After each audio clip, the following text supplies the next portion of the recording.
কড়াইশুঁটির কচুরি বানানোর জন্য এখানে ময়দা, নুন, চিনি, তেল দিয়ে খুব ভালোভাবে ময়ান করে উষ্ণ গরম জল দিয়ে মেখে একটা শক্ত ডো আমি প্রস্তুত করে নেব। এবার এটাকে আমি ০.৫ ঘন্টা ঢাকা দিয়ে রাখবো। এখানে মটরশুঁটিগুলো একটু হালকা গরম জলে সিদ্ধ করে নেব। তারপর মিক্সার বাটিতে আমি এটাকে পেস্ট করে নেব।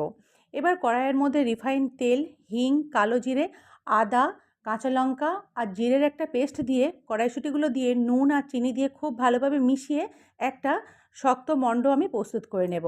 এবার ময়দাটা থেকে আমি লেচি তৈরি করে নেব।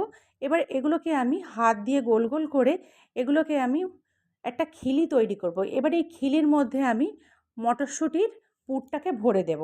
তারপরে দেখো সামান্য একটু ময়দা দিয়ে বেলুন চাকিতে এইভাবে লুচিগুলোকে বেলে নেব।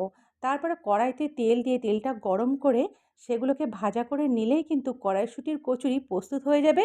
ভালো লাগলে চ্যানেলটি সাবস্ক্রাইব করে দিয়ে আমার